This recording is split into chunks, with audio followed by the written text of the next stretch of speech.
Our guest today is Mr. Crispin Gregoire, and Crispin is from the island of Dominica. He's a social activist, and I want to. His career is interesting. Crispin, tell us exactly what do you do in Dominica and the Caribbean?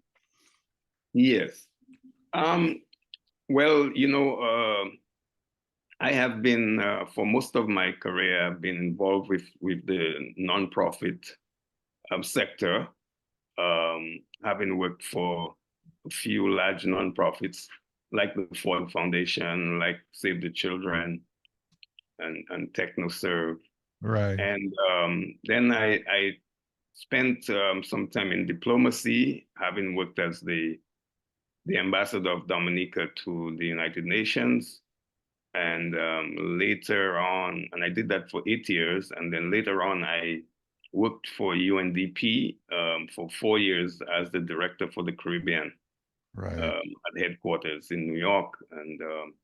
And since then, in the last 7 to 8 years, I've been running a small consulting um, firm that focused on public and private partnerships in respect of energy transition and climate resilience. Yes, yes.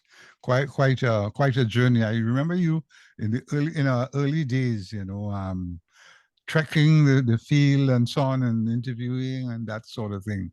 And I must compliment you, yourself and people like Ati Martin and all those guys. Yes. Now that we are in I want to hear your view on the situation in Dominica and the Eastern Caribbean. Right. Well, specifically with Dominica, I would say there are two major overriding issues. One is that there's been a long battle between the government and the opposition as respect to electoral reform. Yes. And that started since in about 2007 and is continuing to this day. The and I'll speak in greater detail about that. And then the second issue that is a challenge for many of the Eastern Caribbean states, the what we call the Organization of East Caribbean States, Yes. has to do with citizenship by investment programs, Yeah. which many of the governments, with the exception of the St. Vincent and the Grenadines, they all have citizenship by investment programs, and there a whole range of challenges Right. as relates to Right. that. Right. So these are the two major Right. issues that are governing the Eastern Caribbean. Right. Now the situation with the passports, the citizenship by payment, let's call it buying passport or selling Yes, passports. It's been a long one taking place. I when I first encountered it was happening in St. Kitts and Nevis, a little bit of it in Dominica. Is it and it got some prominence in Dominica with some conflicts with a Eastern fellow who they found was there and was hiding and going through that kind of thing. Uh, how is that valid? How does the international community allow such activities to be valid? well, I think the international community has different position. Various parts of the international community has different positions. Um, for the most part, these citizenship by investment programs allow non-citizens of these island states to basically purchase, if you will, um, citizenship. They become what's called economic citizens. Yes, yeah, In the case of Dominica, it used to be that they would a would-be economic citizen would make an application, and there's a due diligence test that they go through, and then if there are no red flags, then they're given citizenship, and that means having a passport, and they would pay $100,000 Wow. US for that. Yes, yes, yeah. Now, but in the most recent times, you find that the many of the passport agents have become developers themselves of real estate ventures like Yeah. hotels Yes, in yeah. particular. And so that what is happening now is that under that option, the developer gets an investment from a would-be economic citizen. They invest $200,000, Right, right.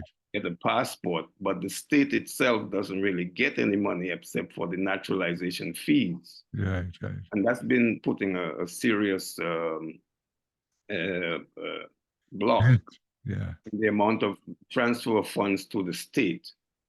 So you find that these developers are holding a significant amount of the money, and it's really, that money is really meant for the real estate venture, Right, right, you know.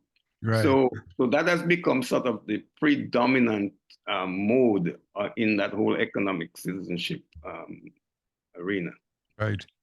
Now with regards to Dominica, something rather unfortunate happened last year in that the United Kingdom instituted a visa requirement for Dominican passport holders. Yes.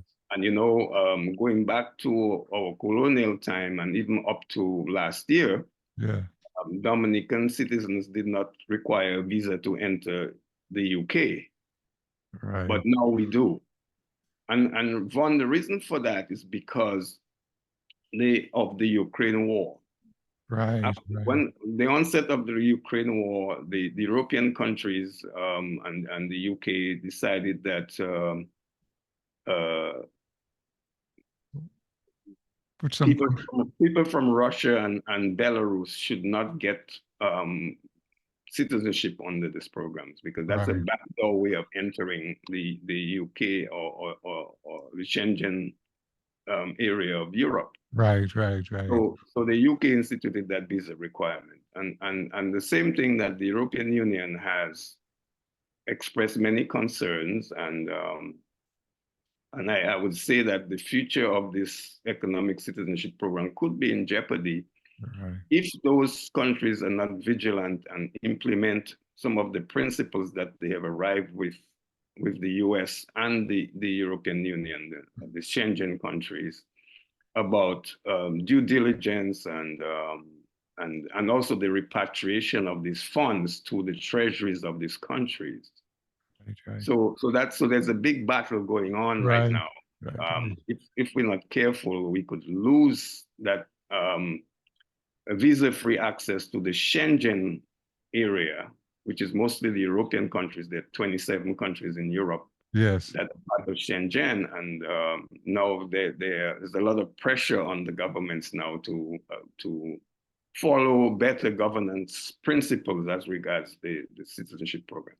Right. Right. Man, this is but it's amazing.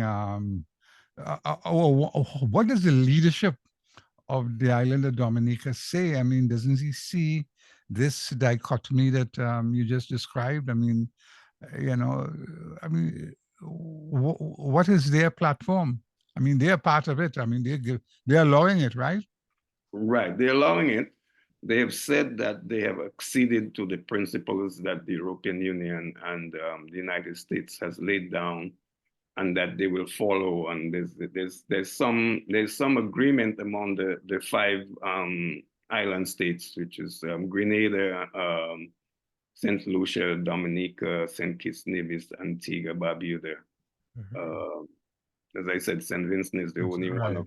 of those countries, the Eastern Caribbean countries, that doesn't have a program. Right. Right. I must say, though, that the CBI, as it's called, Citizenship by Investment Program, has brought some financial resources to the countries, significant amount. Right. But now we are realizing that a lot of that money is in the hands of these developers. And these developers have moved on. Not only are they agents for passport program, but they are now they are now themselves becoming brokers for other things. Like for example, they're getting contracts to build health clinics. They're getting contracts to build schools. The international airport that is under construction in Dominica now is also a project of a developer who is also a passport agent. Right. And of course, there was no bidding for that project, and that's typically the approach. There's no bidding for for getting these contracts to infrastructure projects for the government. Right. Of course, the government of Dominica, I remember one time the prime minister said, "If not passports, tell me what." Yes. And well, Vaughn, Dominica is solely dependent on this economic citizenship program. Our agriculture has not been revitalized since the collapse of the banana regime, and so that Dominica is totally dependent on two things. One, this economic citizenship, and the second one is the remittances from immigrants. Right. Which I should mention has reached the area of $50 million a year from our immigrants abroad. Right. Well, I mean, so what do you see as the future of Dominica? I mean, and the Eastern Caribbean, it's a challenge they face because the larger countries are facing their own challenges. They got lots of crime and that kind of thing. Right. Well, the challenges are many. You have the ravages of climate change. Right. You have the financial flows from aid. Aid is on the decline, and then you have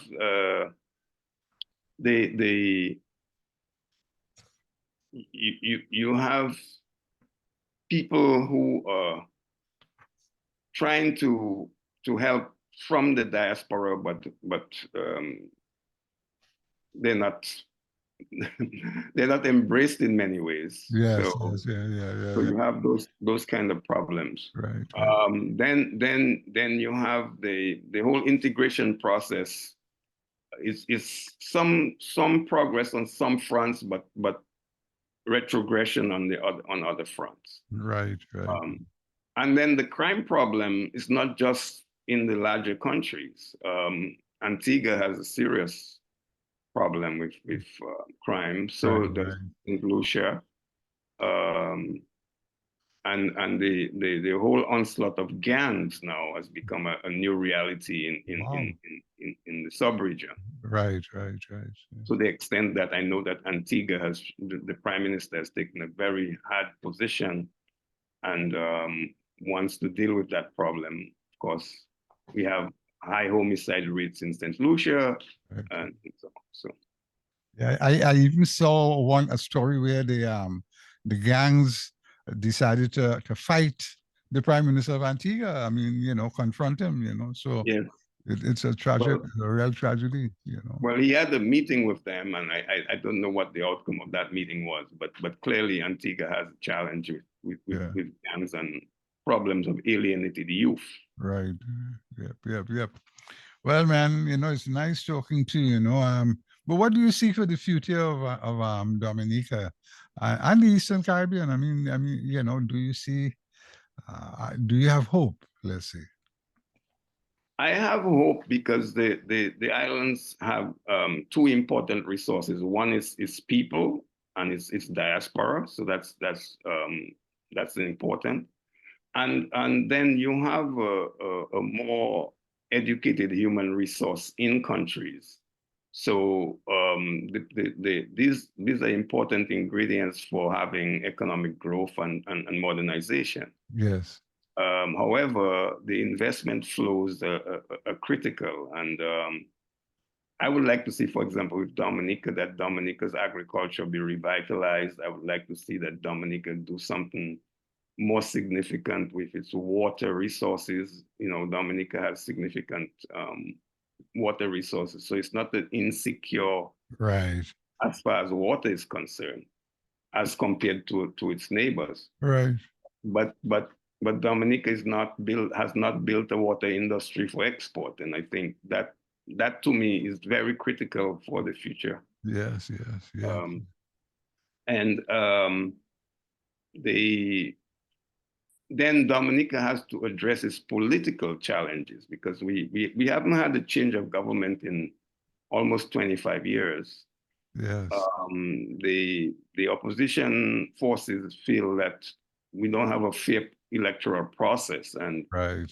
at the last election, which was called 2 years ago, we had what's called a snap election in 2022. The government did not undertake the electoral reforms that were necessary. Right. And then after that election, they did, and we're still in that process. Now, we expect that the parliament will deliberate and vote on new legislation for electoral reform. But the concern is that it's not comprehensive enough. It doesn't include, for example, campaign finance legislation. There's a great feeling that the Electoral Commission, which is the constitutional body responsible for elections, Right.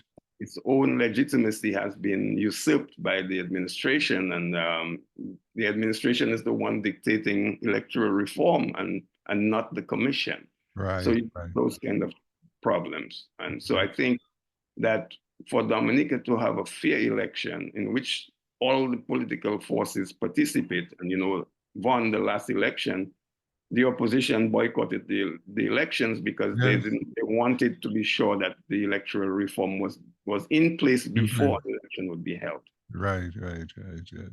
And that's consistent with a perspective from the Caribbean Court of Justice, which said that Dominica's electoral system has some taints, and that no election should be held until such taints are removed.